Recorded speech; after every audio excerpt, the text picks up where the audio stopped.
Class 11, Chapter number 12, Chemical Equilibrium, Part 1st.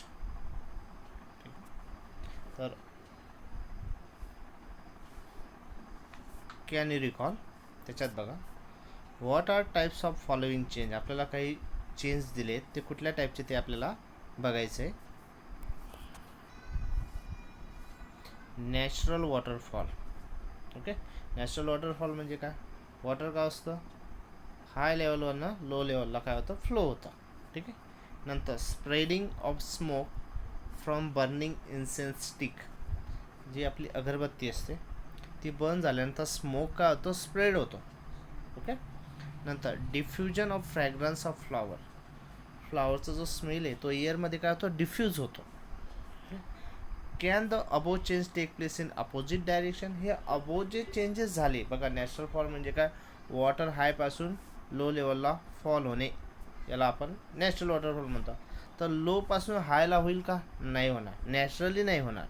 नंतर इन्सेन्स स्टिकचा जो smoke आहे तो स्प्रेड झालेला आहे, परत तो इन्सेन्स स्टिककडे कलेक्ट होईल का, नाही होणार. नंतर फ्लॉवरचा जो फ्रॅग्रन्स स्मेल आहे तो काय झाला, एअरमध्ये डिफ्यूज झाला, तो एअरमधनं परत त्या फ्लॉवरकडे येणार आहे का, नाही होणार आहे. ओके. तर नॅचरली हे पॉसिबल नाही, म्हणजे हे फक्त युनिडायरेक्शन चेंज आहे, एकाच दिशेला चेंज होतोय. ठीक आहे. तर ह्या लेसनचं आपण आता इंट्रोडक्शन बघणार आहोत. You have learn earlier that change can be physical or chemical and reversible or irreversible. तुम्ही आधी बघितलं आहे, म्हणजे तुमचा 8 क्लास 9 क्लास 10 क्लास त्याच्यामध्ये आपण काय बघितलेले आहेत की चेंजेस जे असतात तर ते फिजिकल पण चेंजेस असतात आणि केमिकल चेंज पण असतात. ठीक आहे. किंवा आपण असं म्हणू शकतो रिव्हर्सिबल चेंज पण असतात आणि इरिव्हर्सिबल पण चेंजेस असतात. आता बघा, फिजिकल चेंजमध्ये काय होतं, ॲक्च्युली फिजिकल चेंजमध्ये फक्त काय चेंज होणार आहे, ज्या स्टेट असतात किंवा जे फेज असते म्हणजे काय, आपण त्याला असं म्हणू शकतो, समजा एखादं एक्झाम्पल घेतलं आपण आईस, तर आईस कुठल्या स्टेटमध्ये असतो, सॉलिड स्टेटमध्ये.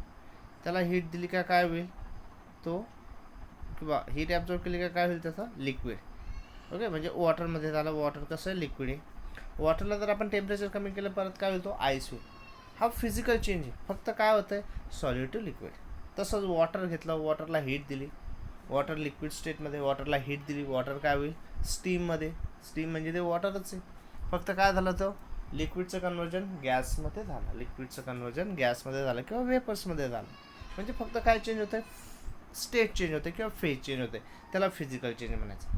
केमिकल चेंज म्हणजे काय, तर केमिकल चेंजमध्ये तो जो सबस्टन्स असतो त्याचं केमिकल कंपोजिशन चेंज होईल. केमिकल चेंज म्हणजे काय, जो सबस्टन्स असतो त्याचं केमिकल कंपोजिशन चेंज होतं, आणि हा केमिकल चेंज आपण केमिकल रिॲक्शनमध्ये किंवा केमिकल इक्वेशनमध्ये रिप्रेझेंट करतो. ठीक आहे. जनरली फिजिकल चेंज कसे असतात, रिव्हर्सिबल म्हणजे जनरली ओके, फिजिकल चेंज जे असतात रिव्हर्सिबल म्हणजे काय, जसं आईस आहे, आईसचं लिक्विड झालं, लिक्विडचं परत काय होतं, आईस होतं. ओके, सतत होत असतं, त्याला आपण रिव्हर्सिबल म्हणतो.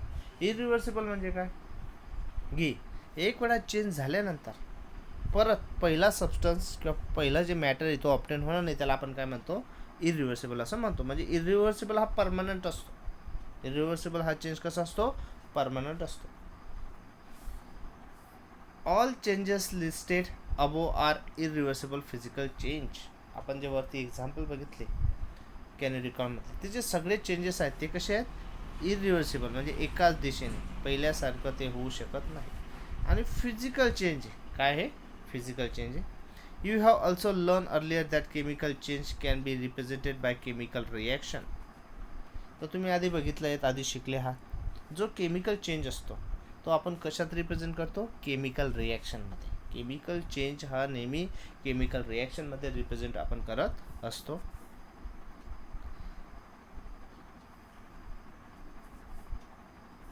When the exact chemical composition of reactant and product is known. ज्यावेळेस आपल्याला एक्झॅक्टली रिॲक्टंटचं केमिकल कंपोजिशन, रिॲक्टर आणि प्रोडक्ट एक्झॅक्टली केमिकल कंपोजिशन माहिती असतो आपण, तेव्हा त्याला केमिकल इक्वेशनमध्ये रिप्रेझेंट करतो. In this chapter we are going to look at reversible chemical reaction. ह्या चॅप्टरमध्ये आपण काय बघणार आहोत? रिव्हर्सिबल केमिकल रिॲक्शन बघणार आहोत. On allowing the reaction for very long time so that concentration of reactor और product do not very, the reaction is said to have attain equilibrium. नंतर ह्या ज्या केमिकल रिॲक्शन आहेत, इम्पॉर्टंट कुठल्या chemical reaction आहेत, पण कुठल्या प्रकारच्या केमिकल रिॲक्शन आहेत? Reversible chemical reaction. तर व्हेरी लॉंग टाईम म्हणजे अनेक वेळपर्यंत रिॲक्टंटचं आणि जे प्रोडक्टचं कॉन्सन्ट्रेशन असतं, काही काळ झाल्यानंतर रिॲक्शन काही काळ झाल्यानंतर रिॲक्टंट आणि जे प्रोडक्टचं कॉन्सन्ट्रेशन आहे ते चेंज होत नाही. त्यावेळेस आपण काय म्हणतो की रिॲक्शन काय झाली? इक्विलिब्रियम झाली. काय झाली? रिॲक्शन ही इक्विलिब्रियम झाली असं आपण त्याला म्हणतो. तर याच्यासाठी आपल्याला एक त्यांनी ॲक्टिव्हिटी दिलेली आहे. ओके, पहिलं जे बघणार आहोत आपण रिव्हर्सिबल रिॲक्शन हा टॉपिक बघणार आहोत.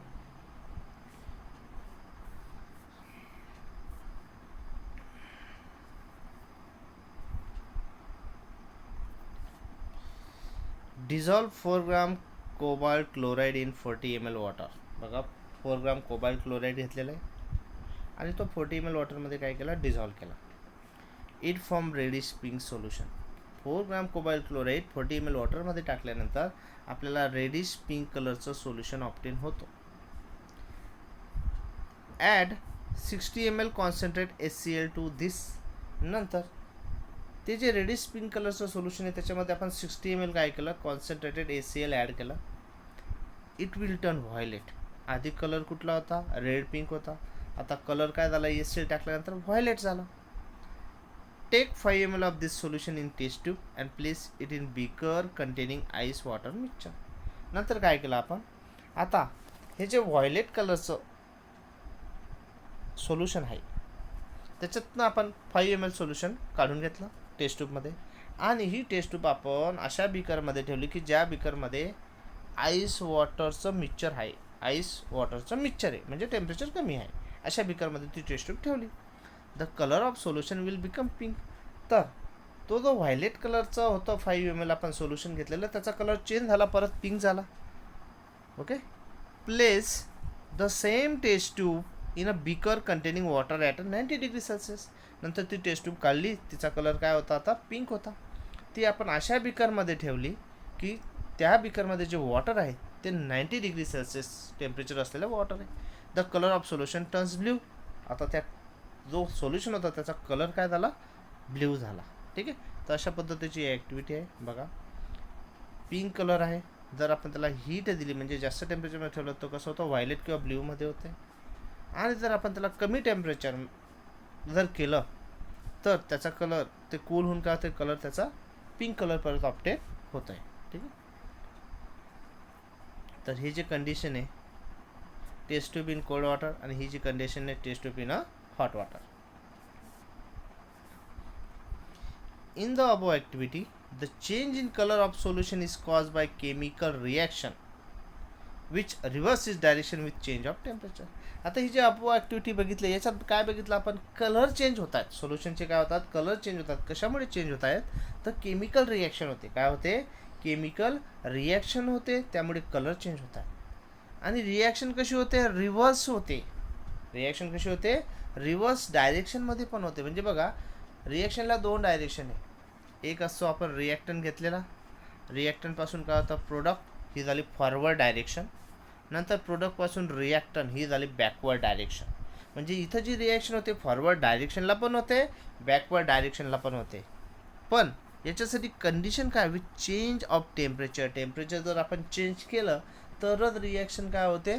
फॉरवर्ड डायरेक्शनला आणि बॅकवर्ड डायरेक्शन. म्हणजे फॉरवर्डला ती होतच आहे, परंतु टेम्परेचर चेंज केल्यामुळे ती बॅकवर्ड डायरेक्शनला पण होते. तर त्याच्यासाठी एक्झाम्पल पिंक कलरचं होतं.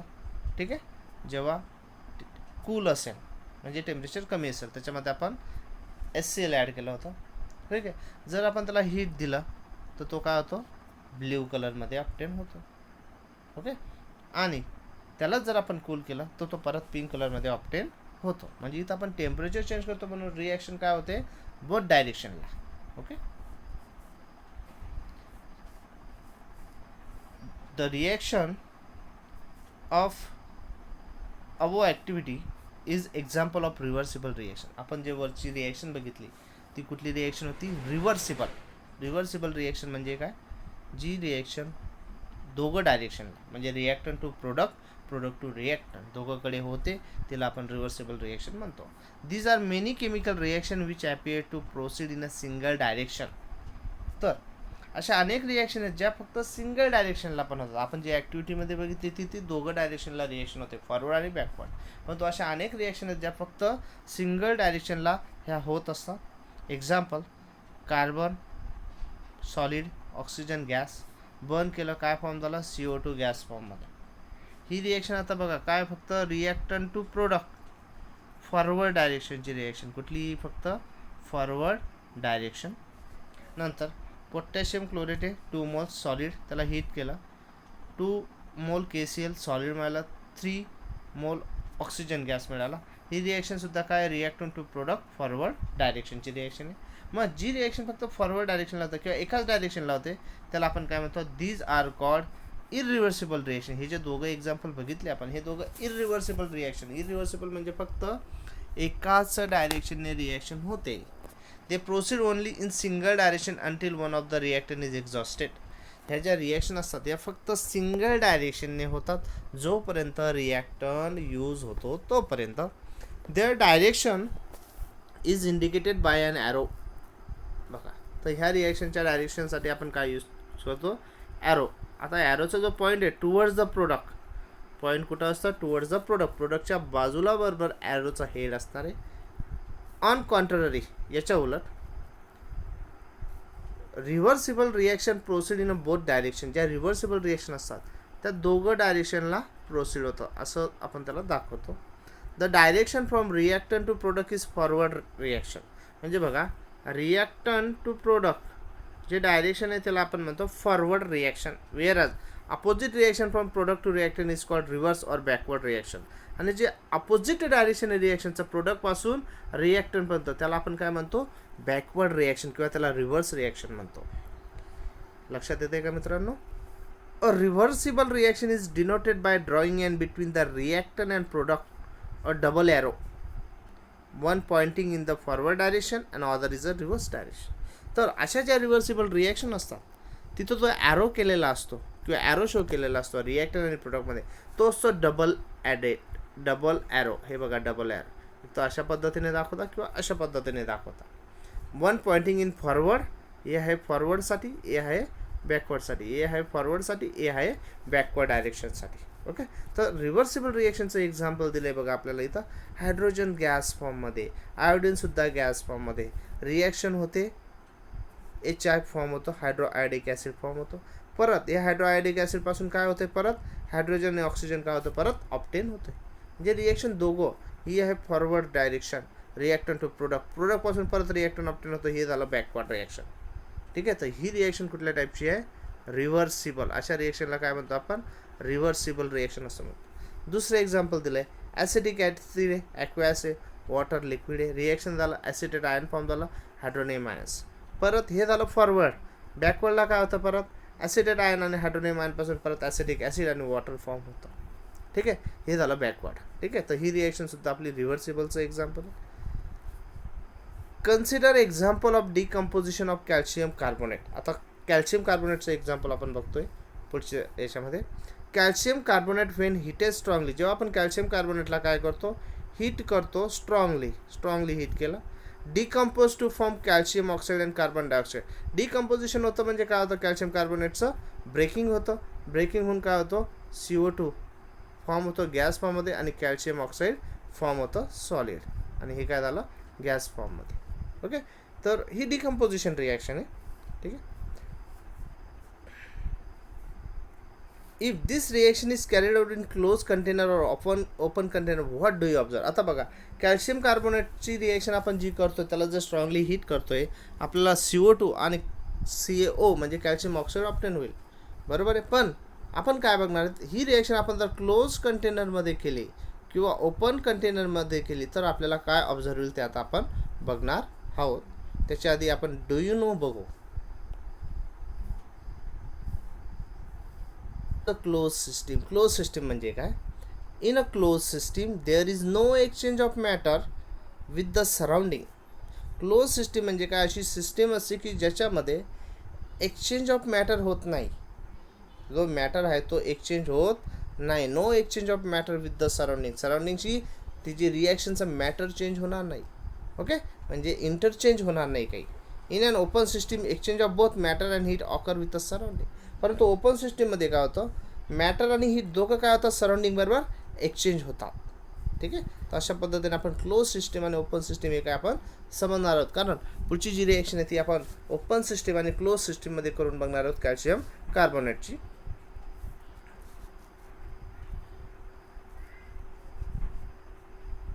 If we perform the experiment at a high temperature in a closed system.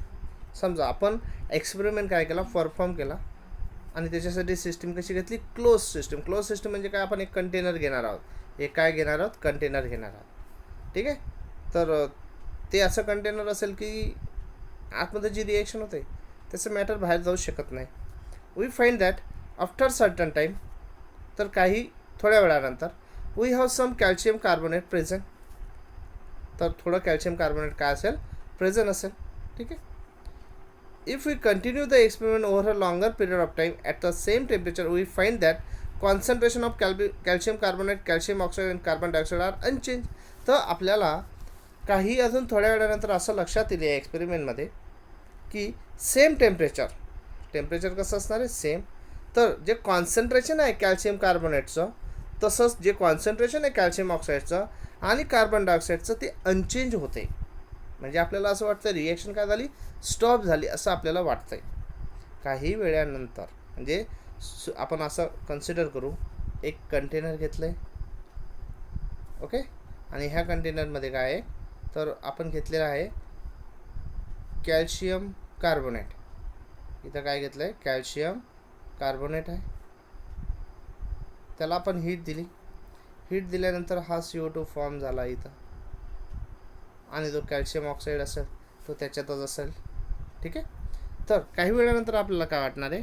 सुरुवातीला काय होईल? रिॲक्शन जेव्हा स्टार्ट झाली, रिॲक्टन आहे प्रोडक्ट, तर तेव्हा काही नसेल. रिॲक्शन स्टार्ट झाल्यानंतर कॅल्शियम कार्बोनेटचा हळूहळू जसं वेळ पुढे जाईल तसं कॅल्शियम कार्बोनेटची क्वांटिटी काय होईल? कमी होईल. CO2 ॲपियर होईल, वाढत जाईल त्याचं कॉन्सन्ट्रेशन. तसंच जो CO कॅल्शियम ऑक्साईड आहे तो सुद्धा वाढत जाईल. परंतु अजून थोडा पुढे वेळ गेल्यानंतर एक वेळ अशी येईल की रिॲक्शनमध्ये CO2 जो आता फॉर्म झालेला आहे किंवा कॅल्शियम ऑक्साईड जो फॉर्म झालेला आहे प्रोडक्ट, तो ॲज इट इज राहील. ओके. तसंच जो कॅल्शियम कार्बोनेट शिल्लक असेल तो पण थोडाफार जेवढा शिल्लक आहे तो तसाच राहणार आहे ॲज इट इज. म्हणजे आपल्याला त्यांचं कॉन्सन्ट्रेशन चेंज होताना दिसत नाही आहे आता काही वेळानंतर. मग आपल्याला असं वाटेल reaction appear to have stop, म्हणजे रिॲक्शन थांबली असं आपल्याला वाटतं आहे. ओके. तर we say that system has attain the equilibrium. अशा कंडिशनला आपण काय म्हणू शकतो की आपल्याला ज्या वेळेस वाटतं की रिॲक्शन स्टॉप झाली, ॲक्च्युली ती स्टॉप झालेली नसते, पण ती जी कंडिशन असतो, तो जो मोमेंट असतो, तर त्याला आपण असं म्हणतो की त्यावेळेस रिॲक्शनने काय ॲक्वायर केलेलं आहे? इक्विलिब्रियम. रिॲक्शनने काय अटेंड केलेलं आहे? इक्विलिब्रियम अटेंड केलं असं आपण त्याला म्हणतो. Actually reaction does not stop but proceed in both the direction with equal rates. Actually जे कॉन्सन्ट्रेशन अनचेंज आहे त्याच्यावरून आपण असं म्हणू शकतो रिॲक्शन ॲक्च्युली स्टॉप नाही आहे, रिॲक्शन प्रोसीड आहे बोथ डायरेक्शन. बोथ डायरेक्शन म्हणजे काय? रिॲक्शन अशी होते रिॲक्टन टू प्रोडक्ट म्हणजे फॉरवर्ड रिॲक्शन, आणि प्रोडक्ट टू रिॲक्टर म्हणजे बॅकवर्ड रिॲक्शन. रिॲक्शन दोघं डायरेक्शनने होते, आणि तो जो रेट आहे फॉरवर्ड रिॲक्शन आणि बॅकवर्ड रिॲक्शन दोघं रिॲक्शनचा रेट कसा असणार आहे? आता इक्वल आहे. म्हणून जे शिल्लक असलेलं जे रिॲक्टन आहे त्याचं कॉन्सन्ट्रेशन आणि जे फॉर्म झालेले प्रोडक्ट आहेत त्यांचं कॉन्सन्ट्रेशन आपल्याला अनचेंज वाटते. कसं वाटतंय? अनचेंज वाटतंय. ठीक आहे. In other word calcium carbonate decompose to give calcium oxide and carbon dioxide at a particular rate. तर आपण दुसऱ्या शब्दात असं म्हणू शकतो, जो कॅल्शियम कार्बोनेट आहे त्याला आपण हीट केली, त्याच्यामुळे काय होतं आहे? डिकम्पोजिशन होतं आहे, ब्रेकिंग होतं आहे. कॅल्शियम ऑक्साईड कार्बन डायऑक्साईड काय होतं आहे? फॉर्म होते, आणि त्याला एक पर्टिक्युलर रेट आहे. ही जी रिॲक्शन फॉरवर्ड डायरेक्शन होतो याला एक पर्टिक्युलर रेट आहे. एक्झॅक्टली द सेम रेट जो फॉरवर्ड रिएक्शनचा रेट आहे तेवढाच रिएक्शनचा रेट बॅकवर्ड रिएक्शनला पण असणार आहे. पण ती बॅकवर्ड रिएक्शन कशी होते, कॅल्शियम ऑक्साईड आणि कार्बन डायऑक्साईड रिकंबाईन, कॅल्शियम ऑक्साईड आणि कार्बन डायऑक्साईड काय होतं, रिकंबाईन होतं आणि टू फॉर्म कॅल्शियम कार्बोनेट. परत काय फॉर्म होतं, कॅल्शियम कार्बोनेट फॉर्म होते. म्हणून फॉरवर्ड रिएक्शन आणि बॅकवर्ड रिएक्शन यांचा रेट काही वेळानंतर काय झालेला आहे, इक्वल झालेला आहे. म्हणून जे कॉन्सन्ट्रेशन आहे रिॲक्टंटचं आणि जे प्रोडक्टचं ते आपल्याला अनचेंज दिसतं आहे. Such reaction which do not completion, अशा रिॲक्शन कधीच कंप्लीट होत नाही. Occur in both the direction simultaneously are reversible reaction. तर अशा ज्या रिॲक्शन असतात दोघं डायरेक्शनने त्या रिॲक्शन होत असतात आणि यांना आपण रिव्हर्सिबल रिॲक्शन असं म्हणतो. A reversible reaction may be represented in general term. तर रिव्हर्सिबल रिॲक्शन आपण जनरल अशा पद्धतीने रिप्रेझेंट करतो. आपण इथं रिॲक्टन जे घेतलं आहे ते आहे A+B, हा रिॲक्टन आहे. फॉरवर्ड डायरेक्शनने काय ऑप्टेन झाला आपल्याला C+D प्रोडक्ट, आणि जो C+D आहे त्याच्यापासून परत बॅकवर्ड रिॲक्शन होताना आपल्याला ऑप्टेन होतं A+B. The double arrow indicate that the reaction is reversible. लक्षात घ्या, डबल ॲरो जर असेल रिॲक्शनमध्ये त्या रिॲक्शनला आपण काय म्हणतो, रिव्हर्सिबल रिॲक्शन. आणि जर सिंगल ॲरो असेल तर त्याला काय म्हणायचं, इररिव्हर्सिबल रिॲक्शन असं त्याला म्हणायचं. Consider the reaction of decomposition of calcium carbonate occurring in an open system or container. समजा आपण सुरुवातीला जे घेतलं कॅल्शियम कार्बोनेट आपण एका क्लोज कंटेनरमध्ये घेतला. समजा आपण आता ओपन कंटेनरमध्ये जर कॅल्शियम कार्बोनेटचं डिकम्पोजिशन रिॲक्शन केली तर काय होईल, the what will happen. We have seen that during decomposition of calcium carbonate carbon dioxide can escape away. Carbon dioxide gas फॉर्ममध्ये तो इझिली काय होईल, एस्केप होईल. So can we obtain back calcium carbonate. तर आपल्याला कॅल्शियम कार्बोनेट परत obtain होईल का, नाही होणार. ओके, तर no, such reaction is a irreversible reaction. मग अशी जी रिॲक्शन असेल म्हणजे कॅल्शियम कार्बोनेटचीच रिॲक्शन आहे, पण ती आपण कशी करतोय, ओपन कंटेनर म्हणजे ओपन सिस्टीममध्ये. म्हणजे CO2 काय होतोय, रिॲक्शन झाल्यानंतर जो प्रोडक्ट फॉर्म होतोय लाईम सॉलिड आहे तो ॲज इट इज राहील, पण तो जो CO2 आहे तो काय होईल, एस्केप होईल, कारण तो गॅस फॉर्ममध्ये. मग अशा रिॲक्शनला आपण काय म्हणतो, इरिव्हर्सिबल. कारण ह्या ओपन सिस्टीमच्या रिॲक्शनमधून आपल्याला परत रिकंबाईन कॅल्शियम कार्बोनेट ऑप्टेन होणार नाही. Which occur only in one direction. अशी रिॲक्शन एका डायरेक्शन असतात, नेमली फ्रॉम रिॲक्टन टू प्रोडक्ट. म्हणजे फक्त काय होतं आहे, रिॲक्टन टू प्रोडक्टच फक्त काय होणार आहे, ऑप्टेन होणार आहे. That as follow. बघा, जनरल रिॲक्शन कॅल्शियम कार्बोनेट आहे, हीट दिलं, calcium oxide carbon dioxide form झाला. The represent single headed arrow आहे, आपण याला म्हणतो इरिव्हर्सिबल रिॲक्शन. म्हणजे ही ओपन कंटेनरमध्ये होते. ही रिॲक्शन जेव्हा क्लोज कंटेनरमध्ये होते calcium carbonate double headed arrow आहे, म्हणजे ही रिॲक्शन काय आहे, रिव्हर्सिबल. कसली रिॲक्शन, रिव्हर्सिबल. म्हणजे कॅल्शियम ऑक्साईड आणि कार्बन डायऑक्साईड फॉर्म झाला, हा परत कंबाईन होईल आणि परत काय कॅल्शियम कार्बोनेट आपल्याला ऑप्टेन होईल.